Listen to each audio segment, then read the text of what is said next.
హరే కృష్ణ. మనము శ్రీల భక్తి సిద్ధాంత సరస్వతి ఠాకూర్ల గురించి మనం ఇప్పటి వరకు 4 వారాలు చర్చించుకున్నామండి. ఈ రోజు 5వ వారం చర్చించుకోబోతున్నాము. చివరి వారం మనం ఏం చర్చించామంటే శ్రీల భక్తి సిద్ధాంత సరస్వతి ఠాకూర్లు ఎప్పుడు కూడా ఒకటి చెప్తూ ఉండేవారు అనమాట. ఆయన దగ్గరికి ఒక భక్తుడు వచ్చాడు. ఆయన వచ్చి ఆయన తండ్రి గారి గురించి చెప్తున్నారు, భక్తి వినోద్ ఠాకూర్ గురించి.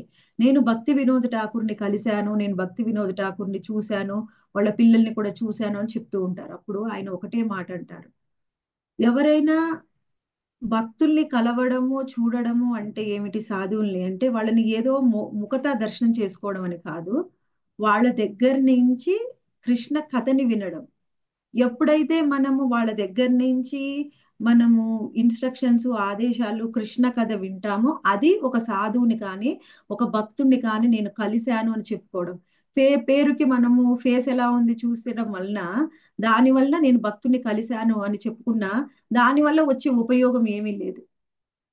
ఉపయోగం ఏమీ లేదు. మనం ఒకవేళ అనుకోవచ్చు, చాలా సార్లు మనం అనుకుంటాం, ఒక భక్తుడిని అయితే ఓకే మాతాజీ, కానీ కృష్ణుడిని అయితే దర్శించుకోవచ్చు కదా. కృష్ణుణ్ణి మాత్రం దర్శించుకున్నా గానీ మనకి సుకృతి వస్తుంది, కృష్ణుని దర్శించుకోవచ్చు కదా అని అనుకుంటాం. కానీ భక్తి సిద్ధాంత సరస్వతి ఠాకూర్లు ఏం చెప్తున్నారంటే, మీరు కృష్ణ కథ వినకుండా, మందిరానికి వెళ్ళి కీర్తన చెయ్యకుండా కేవలం దర్శనం చేసుకొని వస్తే అది ఐ ఎక్సర్సైజ్ మాత్రమే అని చెప్తున్నారు. మందిరానికి వెళ్ళాము అంటే కృష్ణ కథ వినాలి, కృష్ణ కీర్తన చెయ్యాలి. మనం చెప్పుకున్నాం లాస్ట్ టైం, ఎవరు అయినా ఐరేంద్ర ప్రభువు ఎవరైతే మందిరానికి వచ్చి కేవలం దర్శనం చేసుకుని అక్కడే నిలబడి ఉన్న వాళ్ళని పిలిచి కీర్తన దగ్గర కూర్చోమనేవాళ్ళు. బృందావనంలో అక్కడ 24 గంటలు కీర్తన కంటిన్యూస్ గా మందిరంలో జరుగుతూ ఉంటుంది. అయితే ఎవరైనా పక్కన కూర్చొని మా కీర్తన చెయ్యకుండా ఉంటే కీర్తన చెయ్యండి అని 2-3 సార్లు రిక్వెస్ట్ చేసేవారు. ఎవరో ఒకళ్ళు అంటే అసలు కీర్తన ఎంత చేయమన్నా చేయడం లేదు. ఆయన కోపంగా అన్నారనమాట, ఇప్పుడు నువ్వు కీర్తన చెయ్యకపోతే నిన్ను చంపేస్తాను అని. అలా కీర్తన అనేది, ఆ కృష్ణ నామం అనేది ఎంతో ముఖ్యమైనది. కృష్ణ నామం లేకుండా, కృష్ణ కథ లేకుండా కృష్ణ దర్శనం పూర్తి అవ్వదు. అదొకటి మనం తెలుసుకోవాలి. సాధువుల్ని భక్తుల్ని కలిసినప్పుడు వాళ్ళ దగ్గర నుంచి కృష్ణ కథ వినాలి, అది వాళ్ళని దర్శనం చేసుకోవడం అంటే. తర్వాత మనకి అక్కడ ఆ, మఠంలో ఉన్న వాళ్ళందరూ కూడా, ఆశ్రమంలో ఉన్న వాళ్ళు అందరూ బ్రహ్మచారులు కూడా ఎక్కువగా భౌతికమైన ఇంద్రియాల మీద మాకేమి ఇంట్రెస్ట్ లేదండి, కేవలం మేము ప్రసాదాన్నే స్వీకరిస్తాము అనే భావనలోనే ఎక్కువగా భక్తులందరూ ఉంటారు. అలాగనే స్వీకరిస్తారు, కేవలం ప్రసాదమే స్వీకరిస్తూ ఉంటారు వాళ్ళు. కానీ ఒకసారి ఒక భక్తుడంట మాల్పువ చాలా ఆరాటపడి తినేస్తున్నారనమాట. అప్పుడు ఆయన చెప్పారు, మాల్పువ నువ్వు తింటున్నావా, నిన్ను మాల్పువ తినేస్తుందా అని. అంటే ఆ భావం అనేది ఎలా ఉంది అంటే, ఏదైనా సరే ఎక్కువ ఆసక్తితోనే దాని మీదనే మమేకమై ఉన్నాం అనుకోండి, మనము దాన్ని ఎంజాయ్ చేయడంలో అదే మనని తినేస్తుంది అని చెప్తూ ఉన్నారనమాట. ఆ విధంగా మనము కృష్ణ కథ కోసం, చివరిగా నేను ఈ పాయింట్ చెప్పాను లాస్ట్ వీక్, ఏమిటంటే కృష్ణ కథ కోసం అవసరమైతే అబద్ధాలు కూడా చెప్పవచ్చు. అది ఎవరు చెప్పారు మనకి? భక్తి సిద్ధాంత సరస్వతి ఠాకూర్లు. మనము ఎప్పుడైనా కొన్ని సందర్భాల్లో కొన్ని విషయాల్లో మనం తప్పించుకోలేని పరిస్థితి వస్తుంది. కొంతమంది కుటుంబ సభ్యులు దేనికైనా ఇబ్బంది పెడుతూ ఉంటారు, ఏదైనా ఫంక్షన్లు రావచ్చు, పార్టీలు రావచ్చు. అలాంటి సందర్భంలో మనము వాళ్ళని అవాయిడ్ చేయలేము. అలాంటి సందర్భంలో ఏం చేయాలి, ఎలా చేయాలని మనకి సందేహం వస్తుంది. అలాంటి సమయంలో తప్పించుకోవడానికి మన అబద్ధం చెప్పినా అందులో ఏ తప్పు లేదు అని చెప్తున్నారు. కృష్ణ కథ కోసం ఏమైనా చేయవచ్చు, అది ఆయన చెప్పేది. అది తర్వాత మనము లాస్ట్ వీక్ అంతవరకు చూసామండి. అయితే నేను లాస్ట్ వీక్ చెప్పాను, ఈ రోజు మనము భక్తి సిద్ధాంత సరస్వతి ఠాకూర్ల యొక్క డైలీ రొటీన్ ఏ విధంగా ఉంటుంది అని. అదొకసారి ఆయన టైం టేబుల్ ఎలా ఉంటుందో చూద్దాం ఈరోజు. ఎప్పుడు కూడా భక్తి సిద్ధాంత సరస్వతి ఠాకూర్లు ఎక్కడైనా కూర్చుంటే ఆయన స్ట్రైట్ గానే కూర్చునేవాళ్ళు అనమాట. ఇలా భుజాలు వేలాడేసుకొని అస్సలు కూర్చునేవాళ్ళు కాదు. 100% స్ట్రైట్ గా, ఎంతసేపు అంటే ఎంతసేపు అయినా సరే. ఆయన ఎప్పుడైనా క్లాస్ ఇస్తే, ఆయన ఎక్కువగా ఇండియాలోనే ఆయన ఇచ్చేవారు కాబట్టి ఏ క్లాస్ కూడా 3 గంటలకి మించి తక్కువ ఉండేది కాదు. ఆ మొత్తం క్లాసులో కూడా ఎంతసేపు ఆయన కూర్చున్నా కానీ ఆయన పోస్చర్ మాత్రం స్ట్రైట్ గానే ఉండేదన్నమాట. ఎప్పుడైనా తిలక్ పెట్టుకున్నా కానీ, తిలకు మనం ఎలా చూసి పెట్టుకుంటాము, అద్దంలో చూసి జాగ్రత్తగా పెట్టుకొని వాటిని సరి చేసుకుంటాం. ఆయన అలా కాదు, అద్దం లేకుండా తిలక్ పెట్టుకునేవారు. ఎప్పుడు కూడా స్ట్రైట్ గానే వచ్చేదంట, ఏ కొంచెం కూడా అటు ఇటు వంకరగా వచ్చేది కాదు. మళ్ళీ ఆయన క్లాత్స్ ఎప్పుడైనా ఆయన వేసుకునే బట్టలు అన్‌స్టిచ్డ్ అంటే కుట్టకుండా ఉన్నవే వేసుకునేవారు. కుట్టిన బట్టలు వేసుకునేవారు కాదు. ఇప్పుడు ఆయన ఎవరండి? ఒక సన్యాసి. ఆయన ఏం వేసుకుంటారు? పంచ పైన కండువ. వాటిని కుట్టవలసిన అవసరం లేదు. అలాంటి బట్టలే వేసుకునేవారు. అవి కూడా భక్తులు దానంగా ఇచ్చినవి మాత్రమే. ఆయన కొనుక్కొని వేసుకునేవారు కాదు. కొనుక్కొని వేసుకునేదంటే డబ్బులు లేవా మాతాజీ అనుకోకండి. వాళ్ళ నాన్నగారు జడ్జి. వాళ్ళకి డబ్బుకి ఏ విధమైన ఇబ్బంది లేదు. ఆయనకు అన్నీ ఉన్నాయి. కానీ ఆయన మాత్రము డివోటీస్ దానంగా ఇచ్చినవి, గిఫ్ట్‌గా ఇచ్చినవి మాత్రమే వేసుకునేవారు. ఎప్పుడు కూడా చేతికి రిస్ట్ వాచ్ పెట్టుకొని వెళ్ళేవారు ఎక్కడికైనా. అప్పట్లో ఏ సన్యాసి కూడా ఆ విధంగా పెట్టుకునేవారు కాదు. కానీ సమయం చూసుకోవడం అవసరం కాబట్టి ఆయన కృష్ణ సేవ కోసము, కృష్ణ ప్రచారం కోసము ఏది అవసరమైతే అది ఉపయోగించుకునేవారు. ఇది సన్యాసులు ఇది చెయ్యవచ్చు, అది చెయ్యకూడదు అలాంటి నియమాలు పెట్టుకునేవారు కాదు. అందుకని ప్రతిరోజు రిస్ట్ వాచ్ పెట్టుకొని వెళ్ళేవారు. వుడెన్ అంటే చెక్కతో చేసినటువంటి చెప్పులు వేసుకునేవారు. ఆయన ఎక్కువగా 6 ఫీట్ హైట్ ఉండేవారంట. స్ట్రెయిట్ గా కూర్చునేవారు. 6 అడుగుల ఎత్తు ఉండేవారనమాట. ఇంకా ఆయన ఎప్పుడు కూడా ఆయన శరీరం చూస్తే ఏ సమయంలో శిష్యులు పట్టుకున్నా, ఆయనకు ప్రణామం చేసినా కానీ, ఆయన శరీరము కానీ, ఆయన పాదపద్మాలు కానీ ఎంతో మెత్తగా ఉండేయన్నమాట. ఒక వెన్నలాగా అనిపించేది. ఇట్లా పట్టుకుంటేనే కందిపోయినంత మెత్తగా ఆయన శరీరం ఉండేదంట. ఆ తర్వాత మనం ఎక్కువగా ఆయన రౌండ్ కలర్ స్పెట్స్ పెట్టుకుంటారు. ఎప్పుడు స్పెట్స్ ఉంటాయి. అందులో ఉన్న గ్లాస్ మాత్రం రౌండ్ షేప్ లోనే ఉంటుంది. తులసి బీడ్స్ ని ఎప్పుడు మెడలో ధరించి ఉంటారు. మెడలో జపమాల ఉంటుంది. ఆ తర్వాత ఆయన బ్రాహ్మణ్ థ్రెడ్ వేసుకునేవారు. అంటే మనం జంజం అంటాం కదా! ఆ జంజాన్ని వేసుకునేవారు. ఆ జంజము కూడా ఎప్పుడు కూడా కదలకుండా ఉండాలని ఒక పెద్ద జంజం వేసుకొని దాన్ని మెడ చుట్టూ ఒక రౌండ్ గా తిప్పేవారనమాట. ఆ విధంగా ఆయన జంజాన్ని వేసుకునేవారు. ఆ తర్వాత ఆయన మార్నింగ్ ఏ రోజైనా సరే 2 గంటలకు లేసేవారు. 2 గంటలకే లేసి శిష్యులందరినీ కూడా 4 గంటలకి లేపేవారు. 4 గంటలకి లేపడము, 4:30కి మంగళహారతి చేయడము. ఆ మంగళహారతి అయిపోయిన తర్వాత 8 గంటల లోపే ఆయన ఏం చేసేవారంటే 64 మాలల జపం కూడా పూర్తి చేసేవారు. 64 మాలల జపం పూర్తి చేసిన తర్వాత అప్పుడు వాకింగ్‌కెళ్ళేవారనమాట. ఎవరైనా శిష్యులు 4 గంటలకి లేవలేదనుకోండి, వాళ్ళకి ఒక పనిష్మెంట్ ఇచ్చేవారనమాట. ఏమిటా పనిష్మెంట్ అంటే, అక్కడ మందిరంలో ఉన్న ఒక స్తంభాన్ని గట్టిగా ఆలింగనం చేసుకోవాలి. ఆలింగనం చేసుకొని వాళ్ళు మంగళహారతి అయిపోయే వరకు అక్కడ అలానే ఉండాలి. అంటే అది చూసిన వాళ్ళకి అర్థం అవ్వాలనమాట. ఈయన పొద్దున్నే లేవలేదు కాబట్టి ఈయనకు ఆ పనిష్మెంట్ ఇచ్చారు అని. అలా శిష్యుల్ని శిష్యులు ఎవరు లేవలేదో వాళ్ళకి ఆ పనిష్మెంట్ ఇచ్చేవారు. మళ్ళీ ఎవరైనా ఇప్పుడు ఆయనే ప్రతిరోజు లేపడం కాదు. ఆయన శిష్యులకు కూడా ఆ బాధ్యతని ఇచ్చేవారనమాట. ఆ తర్వాత ఆయన 3:30, 4 గంటల లోపే 64 మాలలు కూడా జపం చేసేవారు. ఎప్పుడు కూడా నైట్ 9 గంటల తరువాత మాత్రమే ఎవరినైనా కలుసుకోవడానికి అవకాశం అనమాట. 9 గంటలకు ముందు ఎవరు బయటి వ్యక్తుల్ని కానీ, ఎవరిని కానీ కలిసేవారనమాట. కలిసేవారు కాదు. 9 గంటల తర్వాత కలిసేవారు. 11 గంటల లోపు. 11 గంటలకు పడుకునేవారు. 2 గంటలకు లేచేవారు. అంటే నైట్ మొత్తం ఆయన నిద్ర స్లీపింగ్ టైమ్ ఎంత అంటే 11-2. రోజు మాత్రం 3 గంటలు మాత్రమే నిద్రించేవారు. ఆ తర్వాత మనకి ఆయన ఎంత పర్టిక్యులర్‌గా ఉండేవాళ్ళంటే ప్రసాదం విషయంలో కూడా చాలా పర్టిక్యులర్‌గా ఉండేవాళ్ళనమాట. అందుకే ఆయన చూడండి మీరు ఏ పిక్చర్ చూసినా భక్తి వినోద్ ఠాకూర్, సిద్ధాంత సరస్వతి ఠాకూర్‌లో ఆయన 6 ఫీట్ హైట్ ఉంటారు గానీ, ఆయనకి కొంచెం గూడా పొట్ట ఉండదు, లావు ఉండరనమాట. ఆయన శిష్యులు ఎవరైనా లావయ్యారనుకోండి, కొంచెం లావైనా సరే ఆయన బ్రహ్మచారులు ఆశ్రమంలో ఉండేవాళ్ళు. గృహస్థులని అలా చెప్పరు. ఆశ్రమంలో ఉండే బ్రహ్మచారులు కానీ సన్యాసులు ఎవరైనా సరే లావైతే వాళ్ళని వెంటనే ఉపవాస దీక్ష ఇచ్చేవాళ్ళు అనమాట. మళ్ళీ బక్కగా అయ్యే వరకు వాళ్ళతో ఉపవాసం చేయించేవారు. మామూలుగా మనము ఎవరైనా సరే భక్తులు ఆయన దగ్గర ఉన్నటువంటి వాళ్ళ శిష్యులు వైరాగ్య భావాన్ని ఎక్కువగా నేర్పించేవాళ్ళు అనమాట. ఇప్పుడు ఒక ఆశ్రమం ఉన్నప్పుడు కేవలం గురువు మాత్రమే 24 గంటలు శిష్యుణ్ణి మానిటర్ చేయలేడు. గురువు ఎక్కడో ఉంటారు. శిష్యులు ఎక్కడో ఉంటారు. అంటే ఆశ్రమంలో వేరు వేరు గదులు ఉంటాయి. అయితే ఇప్పుడు ఎప్పుడు వాళ్ళతో పాటు ఉండేవాళ్ళు ఎవరు శిష్యులతోని అంటే ఆ తోటి శిష్యులే ఉంటారు, తోటి భక్తులే వాళ్ళతో ఉంటారు. అందుకని వాళ్ళకి బాధ్యత అప్పగించడం. ఎవరైనా ఇంద్రియ తృప్తిలో పడినట్లయితే వాళ్ళని సరిచేసే బాధ్యత ఆ తోటి శిష్యులకే ఇచ్చేవాడు. ఎవరైనా ఒక భక్తుడు ఉన్నాడంటే ఆయనకి ఆ బీడి తాగడం అలవాటు. అందుకని ఎవరు చూడకుండా వెళ్ళి అప్పుడప్పుడు బీడి తాగేవారు. కానీ గురువుకి చూడకపోవచ్చు. కానీ పక్కనే ఉన్న తోటి భక్తులు చూస్తారు కదా!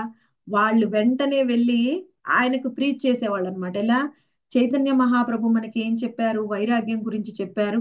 మనము ఎవరు కూడా మనకి పొగ తాగడం అనేది హానికరం అని చెప్పి ఆయనకు ప్రీచ్ చేసి చేసి ఆయన్ని మాత్రము ఆ చెడు అలవాటు నుంచి బయటికి తీసుకొచ్చారనమాట. ఈ విధంగా వైరాగ్యాన్ని ప్రదర్శిస్తేనే చైతన్య మహాప్రభు ప్రసన్నం అవుతారు అని వాళ్ళకే భక్తులకే వాళ్ళ బాధ్యతని అప్పగిచ్చేవారనమాట.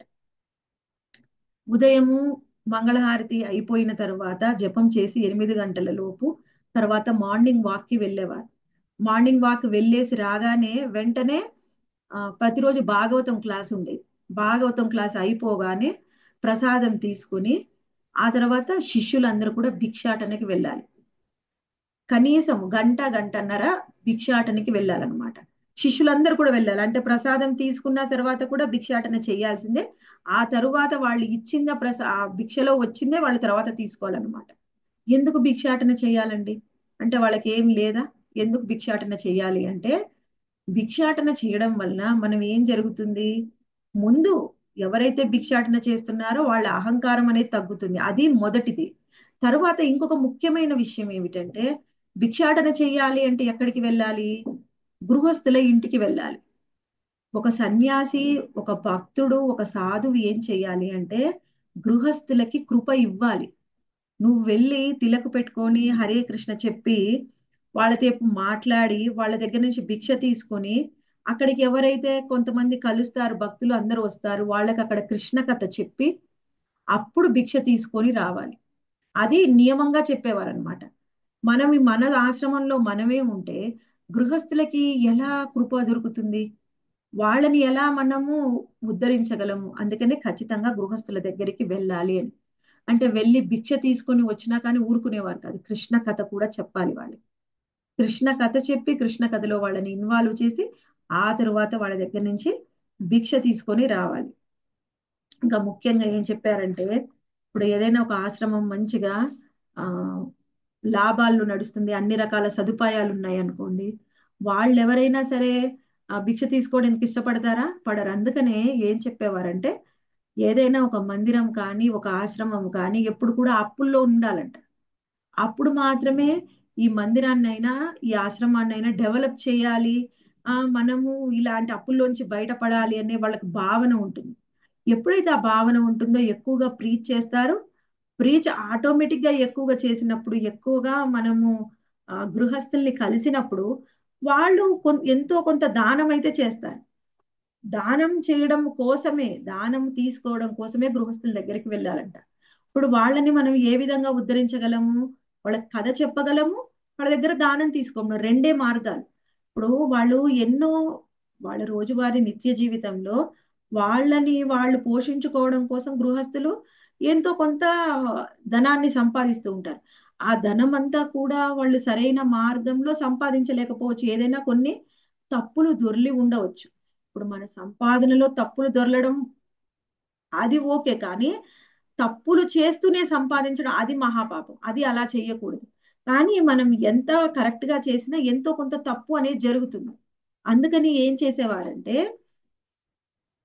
ఖచ్చితంగా వెళ్ళి మనం గృహస్థుల దగ్గరికి వెళ్ళి వాళ్ళ దగ్గర నుంచి దానం అనేది తీసుకొని దాని ద్వారానే ఒక మందిరమైన ఆశ్రమమైన నడవాలి అని ఎక్కువగా చెప్తూ ఉండేవారు అనమాట. ఎప్పుడైనా ఆ శిష్యులు వెళ్ళినప్పుడు ప్రీచ్ చేయడానికి వెళ్ళినప్పుడు అక్కడ ఎవరు లేరండి, అక్కడ ఎవరు లేరు, ఒక్కళ్ళో ఇద్దరు ఉన్నారు, అందుకని మేము చెయ్యలేదంటే అస్సలు ఒప్పుకునేవారు కాదు. నువ్వు ఖచ్చితంగా ఒకళ్ళు ఉన్నా ఇద్దరు ఉన్నా అసలు ఎవరు లేకపోయినా కానీ నువ్వు ఖచ్చితంగా ప్రచారం చెయ్యాలి. ఎవరు వస్తారా లేదా అనేది నీకు చేతుల్లో లేదు. నువ్వు ప్రచారం చేయడం వలన ముందు నువ్వు మంచి భక్తుడు అవుతావు. అందుకని ఖచ్చితంగా ప్రచారం చేయి. మనకి ఇదే విషయాన్ని తన గురువు గారు ఏం చెప్తున్నారో అదే మనకి శ్రీల ప్రభుపాదుల వారు దీన్ని ఆచరించి చూపించారనమాట. ఆయన అమెరికా వెళ్ళిన కొత్తలో ఆయన ప్రచారం చేయడానికి ఎవరూ లేరు. ఆయన ఏం చేసేవారు? 4 గోడల్లో గదుల మధ్యలోనే కూర్చొని ప్రచారం చేశారు. హరికథని చెప్పారు. అప్పుడు ఏం జరిగిందంటే ప్రభుపాదుల వారు ఏం చేశారు? ఎవరు లేరు కాబట్టి ఆయన చెప్పినప్పుడు గీతా సార్ చెప్పాడనమాట. భగవద్గీత ఇంట్రడక్షన్ నుంచి చెప్పారు. అప్పుడు ఆయన ఏం చేశారంటే రికార్డింగ్ చేశారు. ఆ రికార్డింగ్ లో ఉన్నటువంటి సమ్మరీనే గీతా సార్ అని ఒక బుక్ కూడా ప్రింట్ చేశారనమాట. ఇప్పుడు ఎన్నో వేల మంది అది చదువుతున్నారు, ఆ రికార్డింగ్స్ వింటున్నారు. అంటే ఏమిటి? మనము కృష్ణ కథ చెప్పాలి అనే తాపత్రయము మనకు ఉంటే ప్రచారం చేస్తే అది ఎప్పుడు కూడా వృధాగా పోదు. దానివల్ల ఎంతో కొంత ఫలితం అనేది ఉంటుంది. ఆ ఫలితం ఎంత అనేది కృష్ణుడు గురువు చూసుకుంటారు. దానితోని మనకు సంబంధం లేదు. ప్రచారం చేస్తున్నామా లేదా అది ఒకటి మాత్రమే మనము చూసుకోవాలి. ఆ తర్వాత ఇంకా ఒక ఉదాహరణగా చెప్తున్నారనమాట. ఏం జరిగిందంటే ఒకసారి జర్మనీలో శ్రీల ప్రభుపాదుల వారు ఉన్నప్పుడు వాళ్ళకి ఎవరైనా కానీ ఏదైనా ఇన్స్ట్రక్షన్స్ ఇచ్చారనుకోండి, వాళ్ళ సీనియర్స్ ఇన్స్ట్రక్షన్స్ ఇచ్చినప్పుడు వాళ్ళు అనేవాళ్ళు అనమాట. జర్మనీ వాళ్ళది ఏమిటి అంటే వాళ్ళ స్టైల్ ఎక్కువగా వారానికి సంబంధించిన ప్రణాళిక అంతా కూడా ముందే వేసుకుంటారు. అంటే వాళ్ళకి ఏదైనా చెప్పాలి అంటే వారం రోజుల ముందే చెప్పాలి. అప్పటికప్పుడు చెప్తే వాళ్ళు ఏం చేయలేరన్నమాట. వాళ్ళ టైం టేబుల్ మార్చుకోరు. సరే అయితే వాళ్ళకి ఏమైనా వాళ్ళ సీనియర్స్ చెప్తే మీరు వారం రోజుల ముందే చెప్పాలండి. ఇప్పుడు మేము మార్చలేము. అప్పుడు ప్రభుపాదుల వారు అనేవారన్నమాట. మా గురు మహారాజ్ ఏదైనా ఇన్స్ట్రక్షన్స్ ఇస్తే 5 నిమిషాల ముందు చెప్పినా సరే మేము ఆచరించాలి. ఇప్పుడు ఒక భక్తులు ఎలా ఉంటారంటే ఒక వారం రోజుల ముందు ప్రణాళిక చేసుకోవడానికి అందరూ గృహస్థులు కాదు. సమయాన్ని బట్టి కొన్నిసార్లు మనకి వచ్చే అవకాశాన్ని బట్టి టైం టేబుల్ మారాలి. ఇలానే నేను చేస్తానని ఖచ్చితంగా నియమం పెట్టుకోకూడదు అని ఉదాహరణగా చెప్తూ ఉన్నారనమాట. ఎప్పుడు కూడా భక్తి సిద్ధాంత సరస్వతి ఠాకూర్లు ఆ తర్వాత ఆయన ప్రచారం చాలా ఉధృతంగా చేశారు. ఎలా చేశారు ప్రచారాన్ని అంటే ఆయన వెళ్ళారంట మొత్తము పర్యటన చేశారు. మొత్తం భారతదేశం అంతా పర్యటన చేశారు. ఆ పర్యటన ఆయన చేసినప్పుడు ఎలా వెళ్ళేవారు అంటే ట్రైన్‌లో వెళ్ళేవాళ్ళంట. ట్రైన్‌లో వెళ్ళినప్పుడు ఆయనతో పాటు ఆయన శిష్యులు, వాళ్ళకి కావాల్సిన వంట పాత్రలు అన్నీ కూడా తీసుకొని వెళ్ళేవారు. అలా ఆయన ట్రైన్‌లో వెళ్తూ ఉంటే, ఎక్కడ ఆయన ఏ ట్రైన్ ఎక్కుతాడో, అక్కడికి అందరూ రావడము, శ్రీల భక్తి సిద్ధాంత సరస్వతి ఠాకూర్లని దర్శనం చేసుకోవడము, ఆయనతో మాట్లాడడము, ఆయన దగ్గర నుంచి కొన్నిసార్లు కథ వినడము, ఆయన ఇన్‌స్ట్రక్షన్స్ తీసుకోవడము, అలా జరుగుతూ ఉందన్నమాట. అప్పట్లో ఏంటి అంటే, ఇప్పట్లాగా ఒక ట్రైను ఒక ఒక స్టేషన్ ఉంది. అది ఎంతసేపు ఆగాలి అంటే అలానే కాదనమాట. భక్తి సిద్ధాంత సరస్వతి ఠాకూర్ల కోసము ట్రైన్ ఎక్కడంటే అక్కడ ఆపేసేవారంట. ఆయన దర్శనం చేసుకుంటారంటే అక్కడ స్టేషన్‌లో అయినా ఎక్కడైనా ట్రైన్ ఆగిపోవాల్సిందే. అలా ట్రైను ఎప్పుడైనా కానీ అందులో భక్తి సిద్ధాంత సరస్వతి ఠాకూర్లు ఉంటే ట్రైన్ మినిమం 3, 4 గంటలు లేట్‌గా నడిచేదంట. అలా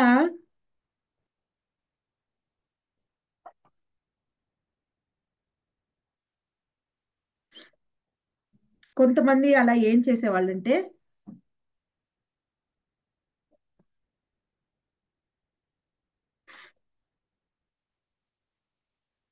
ట్రైన్‌ని ఎక్కడంటే అక్కడ స్టేషన్‌లో ఆపేస్తుంటే కొంతమంది అది మాకు సమయం అయితుందండి వెళ్ళిపోవాలని చెప్పినా కానీ ఎక్కువగా అసలు అవి ఆ మాట ఎవరైతే అనడానికి చెప్పడానికి వచ్చారో మళ్ళీ ఆయన్ని చూసి వాళ్ళు ఆగిపోయేవాళ్ళంట. అందరితో పాటు భక్తులందరూ కూడా ఆయన ఎక్కడ ఉన్నారో అక్కడికి వెళ్ళడము, కలవడము, ఆ భోగిల్లో కీర్తన చేయడము. ఆయన వెళ్ళినప్పుడు ఎలా అంటే కీర్తన మొత్తము మృదంగ, కర్తాలు అన్నీ కూడా తీసుకొని వెళ్ళేవారు. హార్మోనియం. అవన్నీ కీర్తన చేస్తూ ట్రైన్‌లోనే కృష్ణ కథని చెప్తూ ఎవరైతే కలుస్తున్నారో వాళ్ళందరికీ ఆశీర్వాదాలు ఇస్తూ ఆయన మొత్తము భారతదేశాన్ని మొత్తం కూడా చుట్టి వచ్చారు. అందులో ఎవరెవరిని కలుసుకున్నారంటే ఆయన ఎక్కడెక్కడి నుంచి ప్రయాణం చేశారు అనేది చూద్దాం ఒకసారి. ఎక్కడి నుంచి? ఢిల్లీ, ముల్తాన్ ఎక్కువగా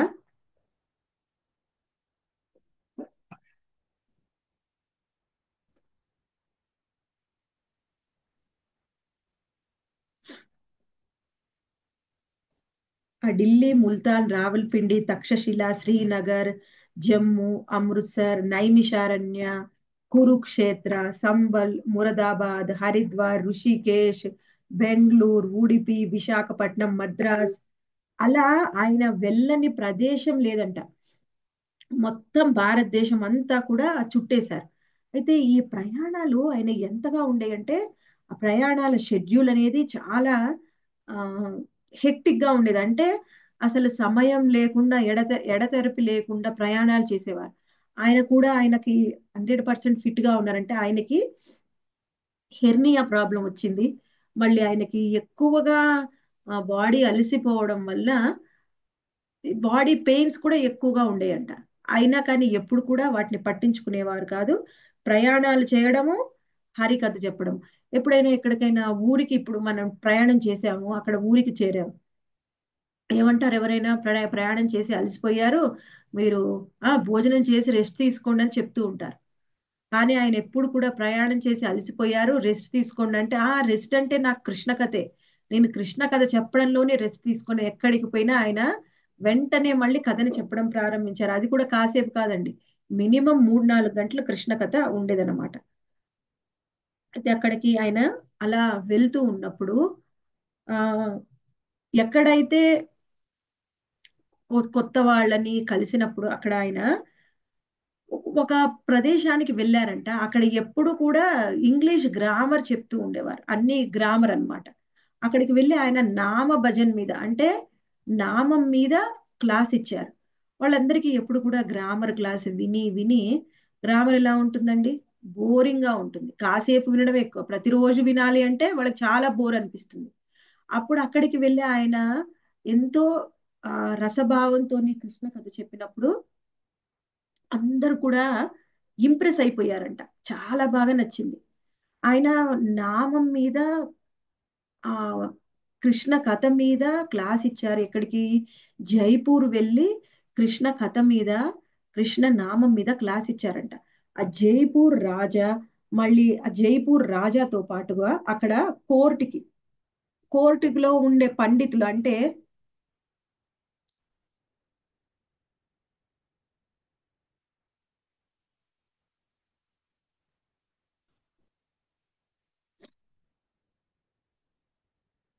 వాళ్ళందరూ కూడా జ్ఞానులు అన్నమాట. గొప్ప పండితులు వాళ్ళందరూ కూడా వచ్చారు. వాళ్ళందరికీ నామం మీద క్లాస్ ఇచ్చే లోపు వాళ్ళకి హరినామం యొక్క గొప్పతనం తెలుసుకుని ఎంతో సంతోషించారంట. ఎవరైతే భక్తి సిద్ధాంత సరస్వతి ఠాకూర్ని కలుసుకుంటారో ఇంకా అక్కడే వాళ్ళు భక్తులు అవ్వాల్సిందే. అలా ఇంత రస రసానందం ఉంటుందా కృష్ణనామంలో, కృష్ణ కథలో అని వాళ్ళందరూ కూడా తెలుసుకున్నారనమాట. అక్కడికి ఒకసారి జైపూర్ వెళ్ళినప్పుడు ఏం జరిగింది? ఆ క్లాస్ ఇచ్చారు. అక్కడ ఉన్న భక్తులందరూ వచ్చారు, పండితులు వచ్చారు. వాళ్ళందరూ కూడా నామం మీద, కృష్ణ కథ మీద ఆయన ఇచ్చిన క్లాస్ విన్నారు. ఆ తర్వాత అక్కడ బలదేవ్ విద్యాభూషణ్ మన సంప్రదాయం మరియు శ్రీ సంప్రదాయంలో ఎవరు అయినా రామానుజాచార్య యొక్క తత్వం మీద ఒక డిబేట్ జరిగిందంట. ఆ డిబేట్ లో కూడా పాల్గొన్నారు. అది కూడా అయిపోయింది. అయిపోయిన తర్వాత జైపూర్ లో ఒక పెద్ద లైబ్రరీ ఉంది. ఆ లైబ్రరీకి వెళ్ళారనమాట. ఆ లైబ్రరీ అంటే ఎన్ని పుస్తకాలు ఉంటాయండి? చాలా చాలా పుస్తకాలు ఉంటాయి. అన్ని పుస్తకాల దగ్గరికి అన్ని పుస్తకాలు కూడా లైబ్రరీలో ఉన్న అన్ని పుస్తకాలు ఒకే రోజులో చదివేశారంట భక్తి సిద్ధాంత సరస్వతి ఠాకూర్. ఒకే రోజులో వెళ్ళడము, లైబ్రరీలో అన్ని పుస్తకాలు చూడడము, ఈ పుస్తకం నేను చదివానా, చదివితే పక్కకు పెట్టడం, ఏదైనా చూడడము, చదవకపోతే నేను ఇది చదవలేదు అని పుస్తకం తీసుకొని చదివేవారట. అలా లైబ్రరీలో వాళ్ళ శిష్యులందరూ గురు మహారాజ్ ఎక్కడున్నారు అంటే లైబ్రరీలో ఉన్నారు. ఏం చేస్తున్నారంటే లైబ్రరీని చదివేస్తున్నారు. ఏంటి మనం ఎలా అంటాం? ఏదైనా చదువుతుంటే నేను ఈ పుస్తకం చదువుతున్నాను, నేను భగవద్గీత, భాగవతం ఏదైనా ఒక పుస్తకం గురించి చెప్తాం మనం. మనం ఒక పుస్తకం చదవడానికి ఎన్ని రోజులు కావాలి? హరే కృష్ణ మాతాజీ శాస్త్ర అధ్యయనం చేస్తున్నారు కదా, మీకు ఎన్ని రోజులు టైం పడుతుంది? నెల్లు కావాలి. కొన్ని కానీ నెల్లు. ఆయనకి లైబ్రరీని ఓకే. చదివేశారంట. 70-80% బుక్స్ ఒకే రోజులో చదివేశారు. అంటే ఆయన ఎంత ఫాస్ట్ గా ఏక చదవగలరు. సంఖ్యాగ్రహి. ఆహా ఏక చెప్పండి. సంఖ్యాగ్రహి మాతాజీ. ఎంత ఫాస్ట్ గా చదవగలరు, ఎంత ఫాస్ట్ గా అర్థం చేసుకోగలరు. ఇప్పుడు మనం ఎప్పుడైనా టైం లేదని ఫాస్ట్ గా చదివామనుకోండి, అసలు ఏం చదివామో కూడా అర్థం కాదు. అర్థం అవుతుందా? లేదు మాతాజీ. అసలు మళ్ళీ టైం కన్ఫ్యూజ్ అర్థం అయిపోతాం. కాదు. మర్చిపోతాం మాతాజీ వెంటనే. మళ్ళా కాసేపట్లో మనసు ఎటో పోతూ ఉంటది సగం టైం. ఆహా, అది అది వేరు. మర్చిపోవడము, మనసు ఎటో పోవడం అది వేరు. అసలు చదివేటప్పుడు కూడా బాగా ఫాస్ట్ చదివితే ఏం చదువుతున్నామో కూడా అర్థం కాదు. అవును మాతాజీ. అవును కరెక్ట్ మాతాజీ. మాతాజీ. అవును. కానీ ఆయన మాత్రము ఒకే రోజులో అన్ని చేశారంటే అది ఆయనకు మాత్రం సాధ్యం, ఎవరికీ సాధ్యం కాదు. అందరూ భక్తులందరూ అక్కడికి వచ్చిన వాళ్ళందరూ చెప్పుకున్నారనమాట, ఏం చేస్తున్నారు భక్తి సిద్ధాంత సరస్వతి ఠాకూర్లు గురు మహారాజ్ ఏం చేస్తున్నారంటే లైబ్రరీని చదివేస్తున్నారని చెప్పుకున్నారు. ఛార్జింగ్ అయిపోతుంది. అది వేరు. అక్కడికి వెళ్ళిన తర్వాత అక్కడ జైపూర్ లో శ్రీనాథ్ జీకి అభిషేకం చేశారంట, సేవ చేశారు. అది చూసి ఆయన చాలా ఇంప్రెస్ అయిపోయారనమాట. మనకి జైపూర్ వెళ్తే జైపూర్ లో చాలా రాధాకృష్ణ విగ్రహాలు ఉంటాయి. అవన్నీ బృందావన్ నుంచి వచ్చిన విగ్రహాలు జైపూర్ లో ఎక్కువగా ఉన్నాయి. అందుకని జైపూర్ లో జైపూర్ ని మనం మినీ బృందావన్ అని చెప్పుకోవచ్చు. జైపూర్కి వెళ్తే చాలా మందిరాన్ని మనము దర్శనం చేసుకోవచ్చు. అలా శ్రీనాథ్ జీ చేసిన సేవ చాలా బాగా అనిపించిందంట. అయితే ఆయన ఎక్కడికి వెళ్ళినా కానీ అక్కడ జ్ఞానులు ఉంటారు, అజ్ఞానులు ఉంటారు, సామాన్యులు ఉంటారు, పండితులు ఉంటారు, అన్ని రకాల వయసుల వారు, అన్ని రకాల ఆ జ్ఞానవంతులు ఉంటారు. ప్రతి ఒక్కళ్ళు కూడా భక్తి సిద్ధాంత సరస్వతి ఠాకూర్ని ఎవరైనా కలుసుకున్నారనుకోండి, వాళ్ళందరూ ఆయన్ని చూసి వాళ్ళందరూ కూడా ఆయన్ని చూసి ఇంప్రెస్ అవ్వాల్సిందే, భక్తులు అవ్వాల్సిందే. ఆ విధంగా ఆయన ప్రీచింగ్ ఉండేదన్నమాట. ఆయన ప్రయాణం కూడా అలానే ఉండేది. ప్రయాణం ఎలా ఉండేదంటే ఎంత ప్రీచ్ చేయడానికి, ప్రచారం చేయడానికి ఎంతసేపు అయినా ఆయన దేనికైనా కానీ సిద్ధంగా ఉండేవారు. అంతగా ప్రయాణాలు చేస్తూ ఉండేవారు. అయితే ఆయన ఎక్కువగా కీర్తన గురించి క్లాసులు ఇచ్చారనమాట. ఒక నిమిషం మాట.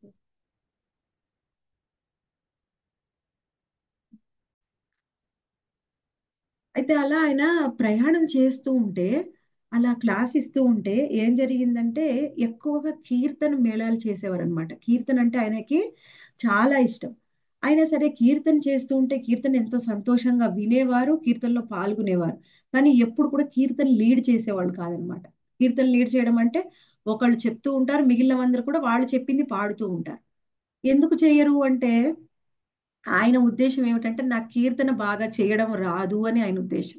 అందుకని ఎక్కువగా కీర్తన ఎప్పుడు కూడా లీడ్ చేసేవారు కాదంట. ఆయన ఎక్కువగా డాన్స్ కూడా చేసేవారు కాదట కీర్తనలో. ఏమిటి, నాకు నాకు చేయడం రాదు అని ఆయన ఉద్దేశము. ఆ డాన్స్ చేయడం అని కూడా మొహమాట పడుతూ ఉండేవారు. అయితే కీర్తన ఎలా ఉండాలి అని ఆయన ఎక్కువగా చెప్తూ ఉండేవారు. ఒక భక్తుడు వచ్చాడు, ఆయన కీర్తన చేస్తున్నాడు. ఆ కీర్తన ఎలా పాడుతున్నాడంటే ముక్కుతోని పాడుతున్నాడంట. కొంతమందిని మనము చూస్తే అర్థం అవుతుంది వీళ్ళు ఎలా పాడుతున్నారు అంటే, అయ్యో వాళ్ళు పాడుతున్నారు, వాళ్ళు ముక్కుతో పాడుతున్నారంట. అలా ముక్కుతో పాడుతున్నా కానీ ఆయన పాడుతున్నారు కదా, ఎలా కోలా ఆయనకి తెలిసినట్టుగా పాడుతూ ఉన్నారు కాబట్టి వాళ్ళని కీర్తన చెయ్యనియండి అనేవారు. కానీ ఎక్కువగా ఎలా ఉండేది అంటే ఆయన ఎక్కువగా కీర్తన ద్వారా కూడా మనము భక్తుల్ని ఇంప్రెస్ చేయవచ్చు, అట్రాక్ట్ చేయవచ్చు. ఎక్కువగా కీర్తనలో చాలా మంది చూడండి, మీరు భక్తుల్ని అడిగితే చాలా మంది కీర్తనకి ఇంప్రెస్ అవుతారు. అందుకని కీర్తన మెలోడీగానే చెయ్యాలి. రాని పక్షంలో ఎప్పుడైనా మనము నార్మల్ గా ఎవరికి ఎలా వస్తే అలా చెయ్యవచ్చు. కానీ ఒక మందిరంలో ఎక్కువగా భక్తుల సమూహంలో కీర్తన చెయ్యాలి అంటే వాళ్ళ మెలోడీ కూడా ఇంపార్టెన్స్ ఇచ్చేవారు. ఎందుకంటే మనము కొంచెం సరిగ్గా పాడలేదనుకోండి, వినే వాళ్ళందరికీ నచ్చకపోవచ్చు. వాళ్ళని కూడా అట్రాక్ట్ చేయడం మన బాధ్యత కాబట్టి ట్యూన్ లో పాడాలని ఎక్కువగా చెప్తూ ఉండేవారు. ఆయన కీర్తన లీడ్ చెయ్యకపోయినా కానీ ఆయనకి అవకాశం వచ్చిందనమాట. ఏమిటి, రేడియోలో కీర్తన చేయడానికి. అందుకని రేడియోలో కీర్తన పియానోతో చేసేవారు అనమాట. పియానో అంటే ఇప్పుడు మనం హార్మోనియం అంటే మనము కూర్చొని హార్మోనియం వాయిస్తాం కింద కూర్చొని. కానీ పియానో అంటే ఏమిటి, హైట్ లో ఉంటుంది, దాన్ని చైర్ లో కూర్చొని పియానో వాయిస్తారు. అది ఎక్కువగా పియానో నార్మల్ పీపుల్ వాయించరు, ఎక్కువగా మ్యూజిక్ బాగా తెలిసిన వాళ్ళు మాత్రమే వాయిస్తారు. కానీ భక్తి సిద్ధాంత సరస్వతి ఠాకూర్లు పియానో వాయిస్తూ కీర్తన చేసేవాళ్ళంట ఆ రేడియోలో. ఎందుకంటే ఏ ఏ విధంగా ఎక్కువ మందిని అట్రాక్ట్ చేయడానికి వీలుంటుందో అలా ఆయన చేసేవాళ్ళు అన్నమాట. మనము కీర్తన చేస్తూ ఉంటే ఎక్కువగా ఏం చూస్తూ ఉంటాము అంటే ఆయన ఆయన భక్తి సిద్ధాంత సరస్వతి ఠాకూర్ల ఉద్దేశం ప్రకారము మనం ఇంపార్టెన్స్ ఇవ్వాల్సింది ట్యూన్ కాదు, అందులో చెప్పే శబ్దాలకి, ఆ పదానికి ఇంపార్టెన్స్ ఇవ్వాలి. పదాలని శ్రద్ధగా వినాలి, ట్యూన్ ని కాదని చెప్పేవారు. మరి ఎందుకు మంచి ట్యూన్ లోనే కీర్తన పాడమని చెప్పారు అంటే బయట వాళ్ళకి, కొత్త వాళ్ళకి ట్యూన్ కూడా ఇంపార్టెంట్, వాళ్ళు ట్యూన్ కి ఇంపార్టెన్స్ ఇస్తారు కాబట్టి ఆయన అలా చెప్పేవారు అనమాట. మనం ఇంతకు ముందే చెప్పుకున్నాం భక్తి వినోద్ ఠాకూర్ల పాస్ట్ టైమ్స్ ఆయన లీలల్ని చెప్పినప్పుడు మనం చర్చించుకున్నాం. భక్తి వినోద్ ఠాకూర్లు 100కు పైగా పుస్తకాలను రాశారు. అయితే హరినా భజన మీద, నామం మీద ఆయన 2 పుస్తకాలను రాశారనమాట. ఒకటేమో భజన రహస్య, ఇంకొకటి హరినామ చింతామణి. ఈ భజన రహస్య పుస్తకము శిష్టాష్టకం మీద చెప్పబడింది అనమాట. శిష్టాష్టకం ఆధారంగా చేసుకొని ఆ భక్తి వినోద ఠాకూర్లు ఆయన జీవితంలో ఆయన నామం జపిస్తూ ఆయన పొందిన అనుభవాలు, ఆయన శుద్ధ నామాన్ని ఎలా పొందాడు, ఎలా శుద్ధ నామాన్ని చేస్తున్నాడు అని వివరిస్తూ భజన రహస్య ఉంటుందన్నమాట. ఆయన భజన రహస్య పుస్తకాన్ని కార్తీక మాసంలో తన శిష్యుల్ని చదవమనేవారు ఖచ్చితంగా. ఎందుకంటే నామం యొక్క గొప్పతనం చెప్పే పుస్తకం అనమాట. ఇంకొకటి ఏమిటి, హరినామ చింతామణి. ఇది నామం యొక్క తత్వాన్ని చెప్తుంది. ఈ 2 పుస్తకాలు కూడా నామం మీద ఉంటాయి, అందుకని ఈ 2 కూడా ఇంపార్టెంట్ అని ఆయన శిష్యులతోని చదివించేవారు. మనము కృష్ణ నామము ఎంతో ఇంపార్టెంట్. అది ప్రతి ప్రతి రోజు కూడా వాళ్ళకి అర్థమయ్యే విధంగా చెప్తూ ఉండేవారు. ఒక భక్తుడు వచ్చి అంటున్నాడు అనమాట, నాకు ఈ పాట అంటే చాలా ఇష్టము, యశోమతి నందన పాట అంటే ఇష్టం నాకని యశోమతి నందన పాడుతూ ఉన్నాడు. యశోమతి నందన వ్రజవర నాగర గోకుల రంజన కాన. అంటే ఆ మొత్తం పాటలో ఎలా ఉంటుందంటే మనము శ్రీకృష్ణ భగవానుడి యొక్క బృందావన లీలల మీదనే ఆ పాట ఉంటుంది. అది ఎక్కువగా మధ్యాహ్న భోగ సమయంలో ఎక్కువగా ఈ పాటను పాడుతూ ఉంటారు. ఇదంతా ఆయనకి ఆ భక్తుడు ఎప్పుడైతే భక్తి సిద్ధాంత సరస్వతి ఠాకూర్ దగ్గరికి వచ్చారో ఆయనకు చెప్తున్నారనమాట, ఎందుకు నీకు ఈ పాట అంటే ఇష్టము, గోపీనాథ్ పాట అంటే ఇష్టం లేదా అని ఆ పాటని పాడుతూ ఉన్నారు. ఆ పాట ఈ విధంగా ఉంది. మమ నివేదన శృణు విషయదూర్జన సదా కామరతే కిచునాహి మురహైన. అంటే ఏమిటి, నేను ఎలాంటి వాణ్ణి అంటే నేను ఎంతో దుష్టుణ్ణి, నాకు నామం మీద రుచి లేదు, నేను ఎప్పుడు కూడా భౌతికమైన విషయాల పట్లని ఆసక్తిని కలిగి ఉంటాను అని మనని నిందించుకోవడం అనమాట ఆ పాట. నీకెందుకు ఈ పాట అంటే ఇష్టం లేదు, కృష్ణ యొక్క లీలల మీద ఎందుకు నీకు అంత ఆసక్తి అని ఎవరైతే ఆయన శిష్యులు ఉంటారో వాళ్ళు ఎప్పుడైనా సరే కొంతగా మేము గొప్ప భక్తులం అనే భావన ఎప్పుడైతే వస్తుందో, అది యాక్చువల్ గా గొప్ప భక్తులం అనే భావన కాదు, మన దృష్టిలో అయితే కాదు కానీ ఆయన దృష్టిలో అది అన్నమాట. ఎలా అంటే ఎప్పుడు కూడా మనం ఎలాంటి వాళ్ళము, మన స్థాయి ఎలాంటిది అనేది చూసుకోవాలి అని ఎప్పుడు కూడా ఆయన అదే ఇన్సిస్ట్ చేస్తూ ఉంటారు. ఎక్కువగా ఏమిటి, నువ్వు ఎక్కడ ఉన్నావు, నీ స్థానం ఏంటి, నీ భక్తిలో నీ స్థాయి ఏమిటి, మనని మనం ఎక్కువగా ఊహించుకోకూడదు, మన స్థాయి తెలుసుకోవాలి అని ఎక్కువగా చెప్తూ ఉంటారు. అయితే ఒక రోజు ఒక భక్తుడు వచ్చాడు, భక్తుడు అని కాదు ఆయన కీర్తన లీడ్ చేస్తూ ఉన్నాడు. హరి హరి అని ఆ ఒక రాగం తీస్తూ పాడుతూ ఉన్నారనమాట. ఆయన హరి హరి అని పాడుతూ ఉంటే భక్తి సిద్ధాంత సరస్వతి ఠాకూర్లు అన్నారు, నాకు హరి హరి అని వినిపించడం లేదు, మనీ మనీ అని వినిపిస్తుంది. ఎందుకంటే ఎక్కువగా ఈ విధంగా సంగీత కచేరీలు చేసే వాళ్ళు ఏం చేస్తారు, వాళ్ళ యొక్క ఉద్దేశం ఏమిటి, పేరు ప్రఖ్యాతులు కానీ డబ్బు కానీ దానికోసమే చేస్తారు. కానీ కీర్తన మనం మందిరంలో దానికోసం చెయ్యం. అందుకని నాకు మనీ మనీ అని వినిపిస్తుంది అని చెప్పారనమాట. ఇంకొక ఇంకొకతను వచ్చాడంట, ఆయన కీర్తన ప్రారంభించిన తర్వాత అలా ఎలా ఒక సంగీత విద్వాంసుల్లా పాడుతూ హరినామాన్ని మనము రాగయుక్తంగా పాడుతూ ఎలా అంటే 15 నిమిషాలు పట్టిందంట ఒక నామం చేయడానికి. అయితే అందరూ చాలా గొప్పగా చేస్తున్నారు ఈయన కీర్తన అని చెప్తున్నారు. అప్పుడు భక్తి సిద్ధాంత సరస్వతి ఠాకూర్లు అన్నారనమాట. ఆయన ఆయన మాట్లాడినప్పుడు ఆయన ఒకటే మాట అన్నారు.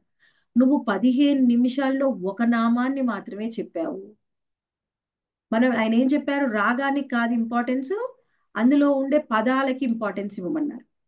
అందుకని కొంత మెలోడీగా ఉండాలి, అంతే తప్ప మెలోడీకే మనము ఇంపార్టెన్స్ ఇవ్వకూడదు. అది ఆయన ఉద్దేశం. ఇక్కడ మనము ఇందాక మనం చెప్పుకున్నాం, ఆయన ఎన్ని మాలలు చేసేవారు ప్రతిరోజు? హరే కృష్ణ 64 మాలలు 64 మాలలు చేసేవారు. అయితే యాక్చువల్ గా 64 అనుకుంటాం. గౌడియ వైష్ణవులు ఎవరైనా 64 చేస్తారు. కానీ భక్తి సిద్ధాంత సరస్వతి ఠాకూర్లు ప్రతిరోజు కూడా 128 మాలలు చేసేవారంట. ప్రతిరోజు ఉదయం 4 ఆయన 2ంటికి లేస్తారు కదా, మా 8 లోపు మంగళహారతి కలిపి మంగళహారతితో కలిపి ఆయన 64 మాలలు చేసేవారు 8 లోపు. మళ్ళీ మధ్యాహ్నం 2 గంటల నుంచి మళ్ళీ సాయంత్రం వరకు రెండోసారి, అలా రోజుకు 2 సార్లు 128 మాలలు చేసేవాడు. ఎప్పుడైనా ఏదైనా ఉత్సవాలు జరిగినా కానీ ఎలాంటి ఏవైనా కొన్ని ప్రత్యేకమైన సందర్భాల్లో మాత్రం 64 చేసేవాళ్ళు. ఉదయమే కంప్లీట్ చేసుకునేవారు. నార్మల్ సమయాల్లో ఎప్పుడు కూడా 128 మాలలు చేసేవారు అనమాట. ఆయన స్టాండర్డ్ ఎలా ఉండేదంటే, ఎవరైతే మందిరంలో పూజారిగా ఉండాలో, కృష్ణుడికి ఎవరైతే సేవ చేయాలో వాళ్ళు ఖచ్చితంగా 64 మాలలు చేయాలని చెప్పేవారు. వాళ్ళు ఆ విధంగా వాళ్ళ సాధన లేకపోతే కృష్ణుడు వాళ్ళు చేసే సేవని స్వీకరించడు అని చెప్పేవారు అనమాట. ఆ విధంగా స్టాండర్డ్స్ ఉండేవి. మనం అనుకోవచ్చు మనకి 16 మాలలే ఎక్కువ, 64 మాలలు అంటే చాలా కష్టంగా అనిపిస్తుంది వినడానికి. కానీ మనకి శ్రీల ప్రభుపాదుల వారు కూడా, ఆయన కూడా ముందు గౌడీ సంప్రదాయంలోనే ఉన్నారు, భక్తి సిద్ధాంత సరస్వతి ఠాకూర్ల శిష్యులే. అందుకని ఆయన కూడా 64 మాలలు చేసేవారంట. ఉదయము ఆయన, మనం ఒక్కొక్కసారి అనుకుంటాం కదా, ఆయన నైట్ ఉదయము ఒక 16 చేసేవారు, మధ్యాహ్నం భోజనం తర్వాత 16, భోజనానికి ముందో తర్వాతో, మళ్ళీ సాయంత్రం 16, నైట్ ఇంకో 16 చేయాలి. అయితే వెళ్ళాలి అంటే వాళ్ళ భార్య ఏమన్నా అంటుందేమో ఇంటికి వెళ్ళాక జపం చేస్తే అని, అక్కడే వాళ్ళ ఇంటి ముందు మెట్ల మీద కూర్చొని ఆయన జపం చేసుకుని వెళ్ళేవారంట. అంటే అక్కడ చూడండి, 64 మాలలు ప్రతిరోజు చేశారు ఆయన. ఆయన గృహస్థుడిగా ఆయన బాధ్యతల్ని నిర్వహించాడు, బిజినెస్ చేసుకున్నాడు, బిజినెస్ చేశాడు, పిల్లల్ని చూసుకున్నాడు, ప్రచారం చేశాడు. ఎన్ని చేసినప్పటికీ 64 మాలలు ప్రతిరోజు కూడా జపం చేసేవారు. మనకి ఇవన్నీ అయితే ఒకటి చెప్తానండి, ఇవన్నీ కూడా మనము అసలు ఎలా ఉంటారు శుద్ధ భక్తులని తెలుసుకోవడానికి ఇది మీరు విని భయపడవసరం లేదు. మనకి శ్రీల ప్రభుపాదుల వారు ఇచ్చింది 16 మాలలే. ఆ విషయంలో మీరేం భయపడాల్సిన అవసరం లేదు. ఇంకొకటి ఏమిటి అంటే, ఎవరైతే మేనేజ్మెంట్ లో ఉంటారో, ఎవరైతే ప్రీచింగ్ లో ఉంటారో వాళ్ళు ఇంకా ఎక్కువగా చాంటింగ్ చెయ్యాలి అని చెప్పేవారు అనమాట. 20-25 వీలైనంతగా మీ చాంటింగ్ ని ఇంప్రూవ్ చేసుకోండి అని ఆయన చెప్పేవారు. కానీ ప్రభుపాదుల వారు ఆయన నామం చేసేవారు, ఇంపార్టెన్స్ చెప్పేవారు. కానీ ప్రభుపాదుల వారు ఎక్కువగా 16 చెప్పేవారు. ఎవరైతే ప్రీచ్ చేస్తారో వాళ్ళు శ్రద్ధగా చెయ్యాలి, వీలైతే ఎక్కువ చెయ్యవచ్చు, కానీ సమయం కుదరనప్పుడు 16 మాలలు మాత్రమే చెప్పారు. ఎందుకంటే ఆయనకి తెలుసు కాబట్టి, మన కెపాసిటీ ఆయనకి తెలుసు కాబట్టి ఆయన పాపం అంతవరకే మనకి ఇచ్చారనమాట. ఆ తర్వాత ఆయన జపం చేసుకునేటప్పుడు ఎలా చేసేవారు? మనకి భక్తి సిద్ధాంత సరస్వతి ఠాకూర్లు అయితే జపమాల, తులసిమాల పట్టుకున్నప్పుడు ఆ తులసిమాలలో ఉండే ప్రతి పూసని కూడా, ఈ తులసి పూస ఇలా పట్టుకొని చైతన్య మహాప్రభు పాద పద్మాలకి తాకిస్తున్నట్టుగా ఆయన భావన చేసి ఒక నామం చేసేవారు. తర్వాత ఇంకొక పూసని తిప్పేవారు అనమాట. అలా ప్రతి పూసతోని అలానే భావించేవారు. మళ్ళీ ఆయన నామం చేస్తూ కేవలం నామాన్ని కాకుండా నామ మహిమ, ఇప్పుడు నామ మహిమలో ఆయనకి తెలుసు కాబట్టి నామ మహిమలో ఏమైనా శ్లోకాలు తెలిస్తే మధ్యలో ఆ శ్లోకాలను కూడా కలుపుతూ పాడేసేవారంట, మళ్ళీ నామం చేసేవారు. అలా ఆయన చేసేవారు అనమాట. మళ్ళీ 64 మాలలు జపం చేసిన ఆయన నామం అనేది ఎంత, ఇప్పుడు చూడండి 4 గంటల కంటే తక్కువ సమయంలో 64 మాలలు అయిపోతున్నాయంటే అంటే ఏమిటి 16 మాలకి గంట కూడా పట్టడం లేదు. కానీ ఆయన ఉచ్చారణ కరెక్ట్ గా ఉండేది. చాలా స్పీడ్ గా చేసేవారు. అందులో ఒక రైమింగ్ కూడా ఉండేదంట. ఒక రైమింగ్ గా నామాన్ని చేసేవారు. ఇష్టం వచ్చినట్టు చేసేవారు కాదనమాట. సేమ్ బీట్ లో, సేమ్ టైం లో, సేమ్ గ్యాప్ లో అలా నామాన్ని చేసేవారు. మనం అందుకనే మనకు ఆచార్యుల గురించి మనం చదవడం వల్ల ఏం లాభము అంటే, ఇప్పుడు మనం ఎక్కువగా ఏం చెప్తూ ఉంటాం? శ్రీల ప్రభుపాదుల వారిది కానీ జీవిత చరిత్ర, మనకి భక్తి సిద్ధాంత సరస్వతి ఠాకూర్ల గురించి మనం ఇప్పుడు చర్చిస్తున్నాం. ఎందుకు చర్చించాలి అంటే అదే విషయాన్ని శ్రీల భక్తి సిద్ధాంత సరస్వతి ఠాకూర్లు చెప్పారనమాట. మీరు ఏదైనా చూస్తే పుస్తక భాగవతం ఉంటుంది, వ్యక్తి భాగవతం ఉంటుంది. మనము పుస్తక భాగవతంలో మనకి ఎటువంటి ఇన్స్ట్రక్షన్స్ ఇచ్చారో, ఒక భక్తులు ఏ విధంగా ఉండాలి అని, అవన్నీ కూడా మనం ఆచార్యులలో చూడవచ్చు. ఆచార్యులు పుస్తక భాగవతం వాళ్ళు మనకి ఆచరించి చూపించారనమాట. అందుకని ఆచార్యుల యొక్క జీవిత చరిత్రని చదవడం ఎంతో ఎంతో ఇంపార్టెంట్. ఎవరైతే ఆచార్యుల జీవిత చరిత్రని చదువుతారు, వింటారో వాళ్ళ భక్తిలో చాలా స్పీడ్ గా పురోగతి చెందుతారు. ఎందుకంటే వాళ్ళు వాళ్ళ జీవితం మొత్తము కూడా మనకి ఒక పాఠం లాగానే ఉంటుంది. మనలో ఉన్న లోపాలు తెలుస్తాయి, మనని ఎక్కడ మనం సరిదిద్దుకోవాలో తెలుస్తుంది. అందుకని ఆచార్యుల జీవిత చరిత్ర చాలా ఇంపార్టెంట్ అన్నమాట. ఆయన ఎక్కువగా చెప్తూ ఉండేవారు. మనము ఇంకా ఆచార్యుల జీవిత చరిత్ర గురించి చెప్పాలి అంటే ఆయన భావం ఎలా ఉండేది భక్తి సిద్ధాంత సరస్వతి ఠాకూర్లదంటే, ఆయన అవును నేను ఆచార్యులది ఎప్పుడూ కూడా వింటూ ఉంటాను, ఆచరిస్తూ ఉంటాను. మా గురుదేవులు గౌరకిషోర్ దాస్ బాబాజీ, మా నాన్నగారు భక్తి వినోద్ ఠాకూర్లు. నేను దగ్గర నుంచి ఆ పుస్తక భాగవతంలో ఉన్న ప్రతిదీ వాళ్ళ జీవితంలో ఎలా ఆచరణలో పెడుతున్నారో నేను దగ్గర నుంచి చూశాను. ఎప్పుడు కూడా ఫాలో అవుతాను. ఎలా అంటే ఆయన తండ్రి గారు కూడా ఒక్క నిమిషం వృధా చేసేవారు కాదు. వాళ్ళందరూ 64 మాలలు చేసిన వాళ్ళు. 16 మాలలు అనేది లేదు అంతకుముందే. కేవలం 64 మాలలే. 16 మాలలు మన కోసం ప్రభుపాదుల వారు ఇచ్చింది. అయితే ఇప్పుడు ఆయన అసలు ఎలా సాధ్యం అండి? ఇది ఎలా సాధ్యం అని మనకు అనిపిస్తుంది. ఆయన చెప్తున్నారు, మీకు సాధ్యం కావాలి అంటే ఏం చేయాలి? ప్రజల్ప తగ్గించాలి. అనవసరమైన మాటలు తగ్గించాలి. అప్పుడు మనకి నామం ఎక్కువగా చేయడానికి కుదురుతుంది. అలా ఎలా కుదురుతుందండి? అంత మేము చెయ్యలేము అంటే వాళ్ళకి చెప్పేవారు అనమాట. అప్పుడు ఏమిటి? నువ్వు సేవ ఎక్కువగా చేసినట్టయితే అప్పుడు నామం 16 మాలలు చేసినా సరిపోతుంది. ఇప్పుడు ఆయన ఏం చెప్పేవారంటే, నామం చేసేటప్పుడు సేవా భావన ముఖ్యమంట. సేవా భావనతోని మనము నామం జపించిన, నామం విన్నా అప్పుడు ఏం జరుగుతుంది అంటే, ఆ నామము మనకి రియలైజేషన్ వస్తుంది ఆ నామం వల్ల. ఆ నామాన్ని మనము అనుభవిస్తాం. శుద్ధ నామం చేయగలుగుతాం. సేవా భావన లేని నామము ఎప్పుడు కూడా శుద్ధ నామం అనేది వాళ్ళు చేయలేరంట. అందుకని సేవా భావము చాలా ముఖ్యము అని చెప్తారనమాట. ఇంకా ఏమిటి ఆయనకి, అందుకే చూడండి శ్రీల ప్రభుపాదుల వారి జీవిత చరిత్ర చూస్తే, శ్రీల ప్రభుపాదుల వారు ఏ విధంగా ఉండేవారంటే, మనం ఎక్కువగా మనకి డివోటీస్ చెప్తూ ఉంటారు ప్రభుపాదుల వారి జీవిత చరిత్ర చదవాలి. ఎప్పుడైతే ప్రభుపాద ఆశ్రయ, గురు ఆశ్రయ తీసుకుంటారో వాళ్ళు ఖచ్చితంగా ప్రభుపాదుల వారి లీలామృతం చదవాలి అని చెప్తూ ఉంటారు. ఎందుకంటే ఎవరైతే ప్రభుపాదుల వారి లీలామృతం చదువుతారో వాళ్ళకి తెలుస్తుంది మన భాగవతంలో చెప్పింది ఒక భక్తుడు ఎలా ఉండాలి అనేది మన ప్రభుపాదుల వారి జీవితంలో ప్రతి నిమిషం కూడా మనకి కనిపిస్తుంది, మన కళ్ళ ముందు కనిపిస్తుంది. ఎవరైతే అందుకే అది వింటారో వాళ్ళు భక్తిలో పురోగతి చెందుతారు అనేది ఉద్దేశం అనమాట. అందుకే ప్రభుపాద లీలామృతం ఎవరైతే కొంతమంది భక్తులంట ప్రభుపాద లీలామృతం ప్రతిరోజు చదువుతారంట. భాగవతం భగవద్గీత ఎలా చదువుతాం అలా ప్రతిరోజు చదువుతారు. ఎందుకంటే ఆయన జీవిత చరిత్ర చదివితేనే మనం భక్తిలో సీరియస్ అయ్యేది, భక్తిలో పురోగతి చెందేది. అలా సీరియస్ గా తీసుకున్న వాళ్ళు చాలా మంది ఉన్నారు.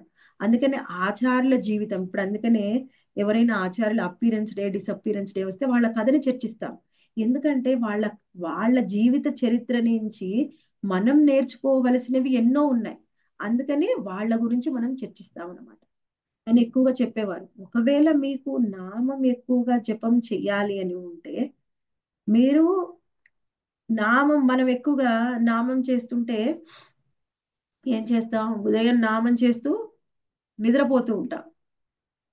మనకు మాయాపూర్ బృందావనం వెళ్తే భక్తులందరూ కూడా పాపం చాలా మంది శ్రద్ధగా చేస్తుంటారు, చాలా మంది నిద్ర వచ్చి ఇబ్బంది పడుతూ ఉంటారు, అటు ఇటు వాకింగ్ చేస్తూ ఉంటారు, అన్ని విధాలుగా భక్తుల్ని చూస్తాం మనం. అయితే ఆయన ఏం చెప్తారంటే నామం చేస్తూ నిద్రపోవడం కాదు, నైట్ నిద్రపోతూ నామం చేయాలని చెప్తారనమాట. ఇప్పుడు మనకు పడుకునే సమయంలో కూడా మన జపమాల పట్టుకొని జపం చేస్తూ నిద్రపోతే నిద్రలో కూడా మనం జపమే చేస్తామంట. ఆయన భావం ఆ విధంగా ఉంటుంది. ఆ విధంగా నిరంతరం జపం చేయాలి అంటే నిద్రపోతూ నామం చేయడం కాదు, నిద్రపోయేటప్పుడు నామం చెయ్యండి. అంటే మార్నింగ్ చేయకుండా అని కాదు, మార్నింగ్ చేసేది వేరు, ఇది వేరు. ఆయన భావం ఆ విధంగా ఉండేది.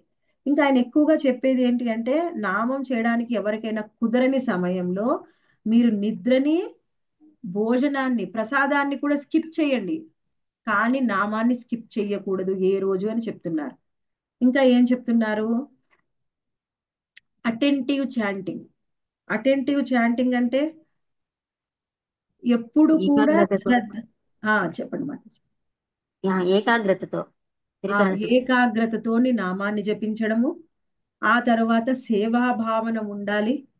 ఆ తర్వాత మనకి ఇంకేం చెప్పారంటే సేవా భావన, ఎక్కువగా నామం జపం చేయడము, నామ మహిమతో పాటు జపం చేయడం. అలా చేస్తే ఆ నామం అనేది వాళ్ళకి ప్రకటం అవుతుందంట.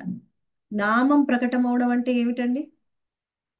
భగవంతుడు ఆ నామం ప్రకటం అంటే భగవంతుడు స్వయంగా ప్రకటం అవుతాడు. ఆ నామ రూపంలో ఉంది ఆయనే, ఆయనే స్వయంగా ప్రకటం అవుతారు.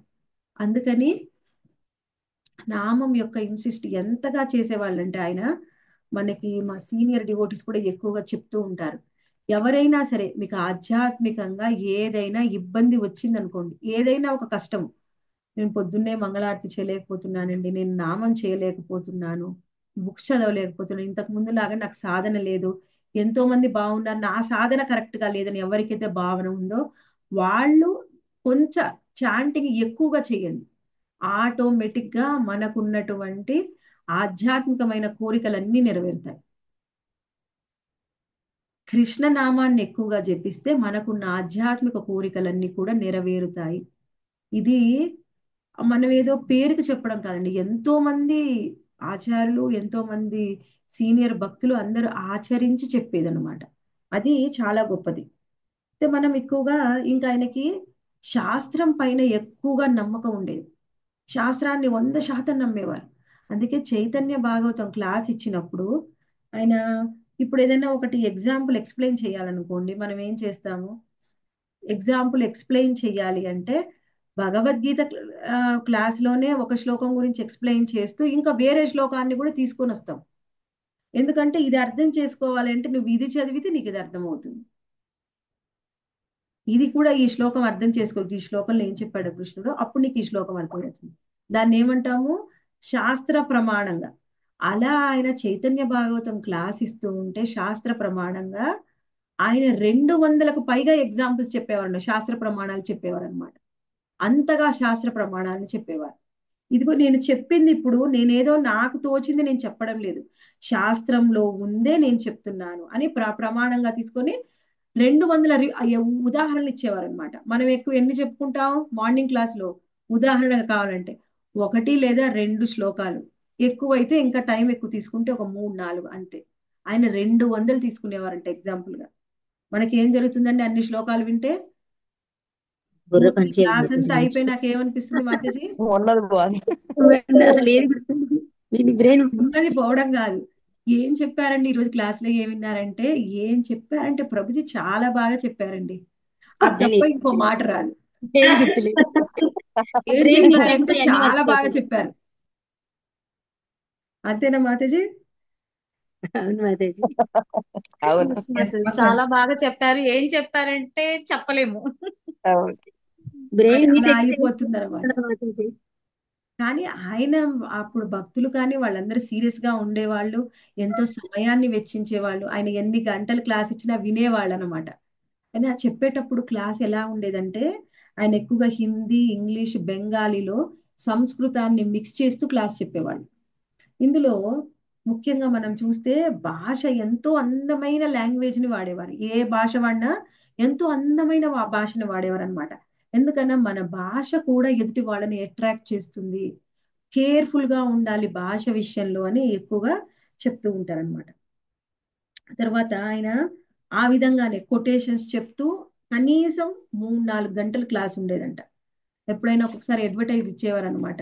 శ్రీల భక్తి సిద్ధాంత సరస్వతి ఠాకూర్లది మనకి భాగవతం క్లాసు ఇది ఉంది అని చెప్తే వాళ్ళు అందులో పాంప్లెట్స్ లో ఏమి ఇచ్చేవారంటే ఉదయం 9 నుంచి మధ్యాహ్నం 1 వరకు, మళ్ళీ మా సాయంత్రము 4 నుంచి నైట్ 8 వరకు. అంటే ఎంత సమయం అయింది రోజులో? 8 గంటలు. 8 గంటలు క్లాస్ ఉందని చెప్పేవారు. చాలా మంది వచ్చి వినేవాళ్ళు అనమాట. అప్పుడు కొంతమంది అడిగేవారు, ఏమిటండి ఇంతసేపు క్లాస్ ఎందుకు, ఇంతసేపు చెప్పాల్సిన అవసరం ఏంటి? ఏదైనా ఒక లీల ఉంటే ఆ లీల గురించి చెప్పవచ్చు కదా, ఎందుకు ఇంతసేపు క్లాస్ అవసరం ఏమిటి అంటే ఆయన ఒకటే చెప్పేవారు.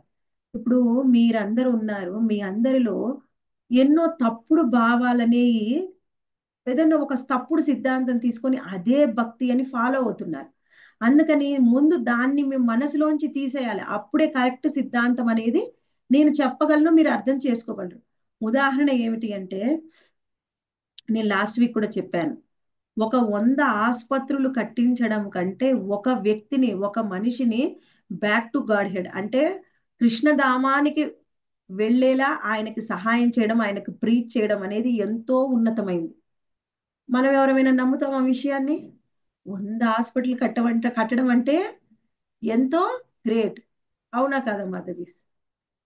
ఒకప్పుడు అలానే అనిపించేది ఒకప్పుడు మాతాజీ. అంతే తెలియక అనిపించేది మాతాజీ. ఒకప్పుడు మానవ కాదు, సేవ అనుకునే వాళ్ళం. ఇప్పటికీ కూడా మన మనసు ఎన్నోసార్లు మోహానికి గురవుతుంది. వావ్ గ్రేట్ అనిపిస్తుంది ఎవరైనా దాన ధర్మాలు చేస్తే. అవును కానీ మాతాజీ. ఆయన చెప్తున్నారనమాట ఏమిటంటే, అది కాదు ఇంపార్టెంట్. ఇంపార్టెంట్ అంటే ఏమిటి అంటే, ఒక భక్తుణ్ణి కనీసం ఒక వ్యక్తినైనా గోలోకధామానికి పంపించండి, కృష్ణధామానికి పంపించండి. అది ఎంతో ఉన్నతమైన సేవ అని చెప్పారనమాట. ఎవరైనా భక్తులు వెళ్ళి కేవలము హరికథ వినకుండా నామాన్ని జపం చేసిన అస్సలు ఒప్పుకునేవారు కాదనమాట. ఏం చెప్పేవారంటే, నువ్వు ఎప్పుడైతే కేవలం నామం చేస్తున్నావు, హరికథ వినకపోతే, ఆయన ఉదాహరణగా ఏం చెప్పేవారంటే, కృష్ణ నామం అనేది కృష్ణుడితో సమానం, అది కృష్ణుడి యొక్క స్వరూపము. హరికథ కృష్ణ కథ అనేది రాధారాణితో సమానం. రాధారాణి లేకుండా కృష్ణుణ్ణి ఎలా చేరలేమో, హరికథ వినకుండా మనం శుద్ధ నామాన్ని పలకలేము అని చెప్పేవారు. హరికథ లేని శుద్ధ నామం మనకి రాదు. ఒకటే ఆయన సింపుల్ గా చెప్పేస్తున్నారు. ఎందుకండి హరికథ వినకపోతే నామం మనం శ్రద్ధగా చెయ్యలేమా అంటే చెయ్యలేము. మనకు అంత మోటివేషన్ రాదు. ప్రతిరోజు క్లాస్ వింటేనే నామం చేయాలి అనే ఆసక్తి ఉండేది. మనకి ఎప్పుడైనా ఎక్స్పీరియన్స్ అయ్యే ఉంటుంది. ఎప్పుడైనా బాగా బిజీగా ఉన్నప్పుడు క్లాసెస్ జాయిన్ అవ్వలేదనుకోండి, నామం చేసినప్పుడు ఎలా ఉంటుంది మీ భావన? ఎవరైనా ఒకళ్ళు చెప్పండి. క్లాసెస్ వినకుండా కొన్ని రోజులు నామం చేసినప్పుడు ఆ నామం ఎలా ఉండేది? చాంటింగ్ కొంచెం చేసినప్పుడు రుచి తగ్గుతుంది మాతాజీ, రుచి తగ్గుతుంది. లేదు మాతాజీ, క్లాసెస్ లోపల వింటూ పవర్ అనేది చేస్తేనేమో ఉండదు మాతాజీ. ఇన్స్పైర్ అవుతూ ఉంటాము, ఇంకా శ్రద్ధగా చేస్తూ ఉంటాము. మధ్యలో కొంచెం గ్యాప్ వస్తే టేస్ట్ తగ్గుతుంది మాతాజీ. కొంచెం మనకి రుచి ఏకాగ్రత ఆస్వాదన అనేది తగ్గుతుంది, ఏకాగ్రత తగ్గుతుంది. ఇంకా కొన్ని రోజులు క్లాసెస్ వినలేదనుకోండి, మాయలో కేవలం పడతాం. పేరుకే నామం చేస్తాం. ఇంకొన్ని రోజులైతే అది మానేస్తాం పూర్తిగా. ఈ రోజు ఎక్స్పీరియన్స్ అయింది నాకైతే. మార్నింగ్ మీ క్లాస్ వినడానికి నెంబర్ ఆఫ్ టైమ్స్ కనెక్ట్ అయ్యాను, బయటకు వస్తున్నాను. అసలు ప్రాబ్లం వచ్చింది ఏదో జూమ్ లో. ఇక కాన్సన్ట్రేషన్ పోయింది నామం చేయడానికి కూడా. క్లాస్ వినలేదే అని అంటే చెప్తారు కదా. ఇంకా కొంచెం అనిపించింది మేడం, అది డిసప్పాయింట్ అనిపించింది. ఒకప్పుడు దాని ప్రభావము నామం మీద కూడా పడిద్దని తెలుస్తుంది మాతాజీ. రోజు డైలీ అలవాటు శ్రవణం చేయటం, ఒకసారిగా మానేసినా కూడా మనం మారిపోతాం కొంచెం. ఓకే, మనం లాస్ట్ లో చర్చించుకుందాం ఇంకా ఏమైనా ఉంటే. అయితే నామం అనేది చాలా చాలా ఇంపార్టెంట్. అంటే మన కృష్ణ కథ ద్వారానే మనకు ఆసక్తి అనేది వస్తుంది. ఎవరైనా మీకు ఎన్ని చెప్తుంటే, అమ్మ మాతాజీ మీరు ఇన్ని మాలలు ఇంత శ్రద్ధగా చెయ్యాలి అని చెప్తున్నది మాకు సాధ్యమా అంటే, మనం ఈరోజు మార్నింగ్ క్లాస్ లో కూడా చెప్పుకున్నాం, మనకు సాధ్యమా కాదా, శక్తి ఉందా లేదా అనేది పక్కకు పెట్టండి. మనకు కోరిక ఉంటే అది కృష్ణుడు తీరుస్తాడు. కోరిక ఉంటే చాలు. కృష్ణ ప్రతిరోజు కృష్ణ కథ వింటే ఆటోమేటిక్ గా నామం శ్రద్ధగా చేయగలుగుతాం. ఎవరైతే క్లాసెస్ సరిగ్గా వినట్లేదో వాళ్ళు నామాన్ని చెయ్యలేరు, శ్రద్ధగా చెయ్యలేరు. వాళ్ళు చేస్తున్నాం అని అనుకోవడమే తప్ప శ్రద్ధగా చెయ్యలేరు. కొన్ని రోజుల్లో దాని మీద కూడా ఆసక్తి తగ్గిపోతుంది. అందుకని ఆయన ఏం చెప్తున్నారంటే ఎలా ఆ మనం ఇంతకు ముందు కూడా చెప్పుకున్నాం, భక్తి సిద్ధాంత సరస్వతి ఠాకూర్ల భావన ఎలా ఉండేదంటే, ఒకసారి ఆయన బృందావనికి వెళ్ళారు. బృందావనికి వెళ్ళినప్పుడు కొంతమంది భక్తులు ఏం చేస్తున్నారంటే రాధాకుండుకి ప్రదక్షిణ చేస్తూ ఉన్నారు. అప్పుడు ఆయన శిష్యులు వచ్చి ఆయనతో అన్నారనమాట, వాళ్ళు మనం ఒకటేనండి, మనం కూడా రాధారాణి భక్తులం, వాళ్ళు కూడా రాధారాణి భక్తులు, అందుకని వాళ్ళు రాధాకుండికి ప్రదక్షిణ చేస్తున్నారు. అప్పుడు ఆయన చెప్పారంట ఒకటే మాట, ఏమిటి అంటే వాళ్ళకి మనకి ఎంతో వ్యత్యాసం ఉంది. ఏముంది ఆ వ్యత్యాసం, ఏమిటండి ఆ వ్యత్యాసం అంటే ఒకటే మాట అన్నారు, వాళ్ళ ఎందుకు చేస్తున్నారు అంటే కృష్ణుడికి రాధారాణి అంటే ఇష్టం కాబట్టి వాళ్ళు రాధాకుండికి ప్రదక్షిణ చేస్తున్నారు. కానీ మనం అలా కాదు, మనము రాధారాణికి కృష్ణుడు అంటే ఇష్టం కాబట్టి కృష్ణుడిని ఆరాధన చేస్తున్నాం, కేవలం రాధారాణి కోసం చేస్తున్నాం. ఒకవేళ రాధారాణి కృష్ణుడు అంటే ఇష్టం లేకపోతే మనం కృష్ణుడిని కూడా వర్షిప్ చేయము, అర్చించము. అంటే మనం ఎవరము అంటే శాక్తేయాస్. మీరు శాక్తేయాస్ అంటే ఏమిటంటే శక్తిని ఆరాధన చేసేవారు. ఎక్కువగా మనం చూస్తే నార్త్ ఇండియాలో, మనకి కోల్కతా, వెస్ట్ బెంగాల్లో కొంతమంది శక్తి ఆరాధన చేస్తూ ఉంటారు. అసలు శాక్తేయాస్ మనమే. ఎలా అంటే మనము శక్తి అంటే ఎవరు, శ్రీమతి రాధారాణి. శ్రీమతి రాధారాణి నుంచే వచ్చింది ఎవరు, యోగమాయ దుర్గాదేవి. మనకి యోగమాయ సుభద్రాదేవి, మహామాయ దుర్గాదేవి, లక్ష్మి, సరస్వతి, సీత, ఎవరైనా సరే వచ్చింది ఎవరైనా సరే స్వయంగా రాధారాణి నుంచే.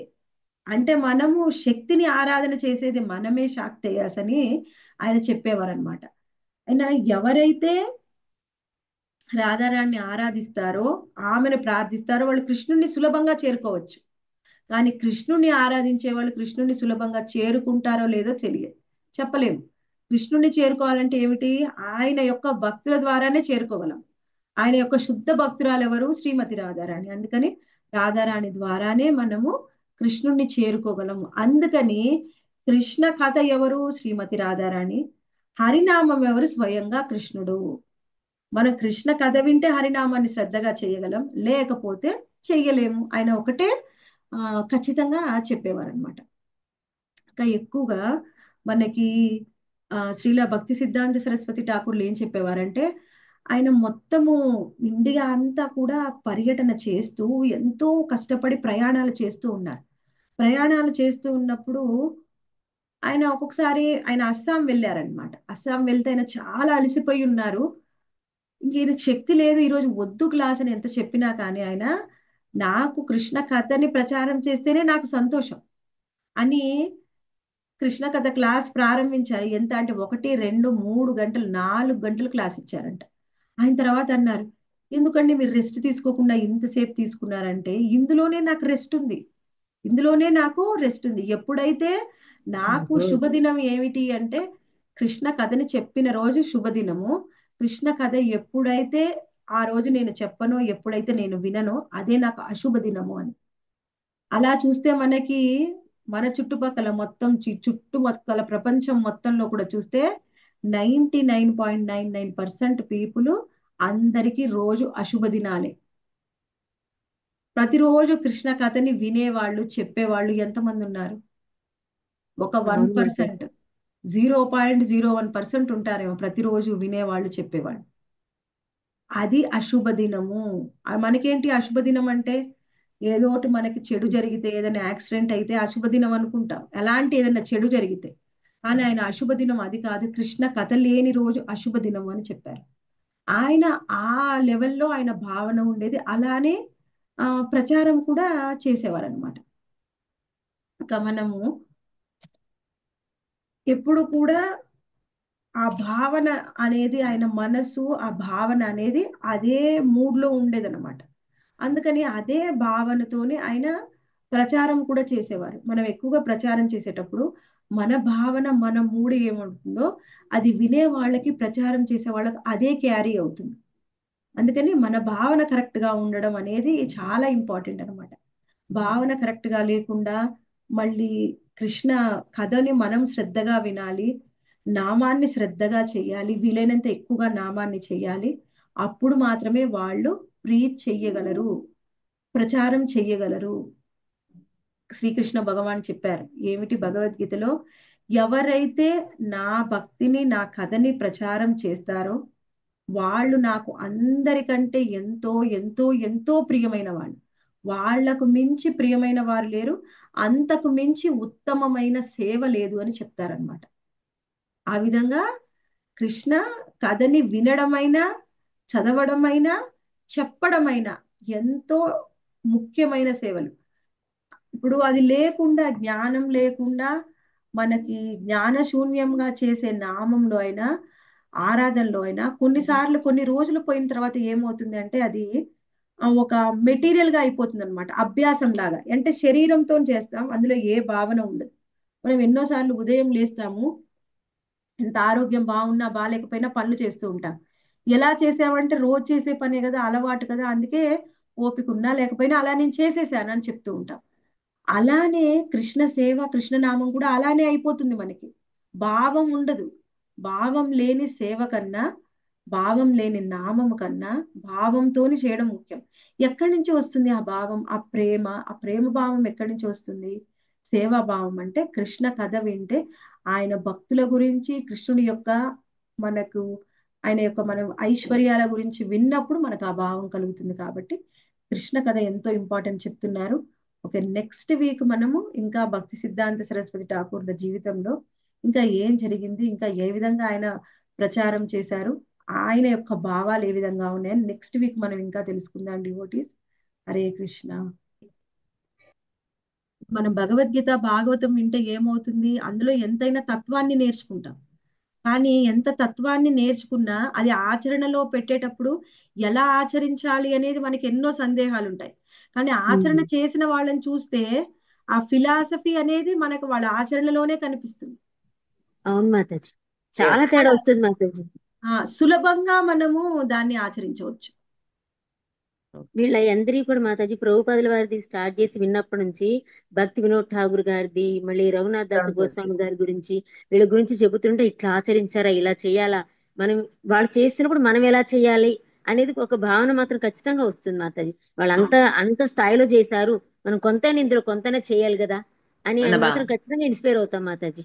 వీళ్ళ స్టోరీస్ వినడం చాలా మనము భక్తి సిద్ధాంత సరస్వతి ఠాకూర్లదైనా ఆచార్యులదైనా మనం ఎలా తీసుకోవాలి అంటే అనుకరించకూడదు, అనుసరించాలి.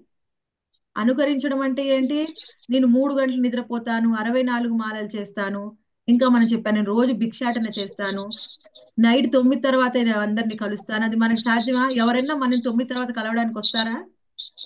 వాళ్ళు వచ్చి కలిస్తేనే అదే మనం కలవడం. మనకు ఎవరైనా ఇస్తారా? అది అనుకరించడం. అనుసరించడం అంటే ఏంటి, అనవసరమైన విషయాల్లో ఇన్వాల్వ్ అవ్వద్దు, ప్రతిరోజు కృష్ణ కథ వినాలి, వీలైనంత ఎక్కువగా నామాన్ని చేయాలి, మన శక్తి కొలది మనకు చేతనైనంత ప్రచారం చేయాలి. ఇది అనుసరించడం. ఆ విధంగా ఎర్లీ మార్నింగ్ రాధారాణి ప్రే చేయాలంటారు, కరెక్టేనా? 3:10 చేయాలంటారు, యూట్యూబ్ లో ఎందులో ఉన్నాను, అది కరెక్టా కాదో తెలుస్తుంది. అలా ఏం లేదు ప్రభుజీ, 3:10కి చెయ్యాలి అలాంటి టైమింగ్స్ ఏం లేవు. ఎప్పుడు అనిపిస్తే అప్పుడు చేయండి, ప్రతిరోజు ఉదయం చేయవచ్చు, అంతేగాని 3:10 అని పర్టికులర్ గా ఏం లేదు. అలాంటి టైమింగ్స్ కూడా మనకి ఎవరు డివోటీస్ చెప్పలేదు. మాతాజీ హరే కృష్ణ.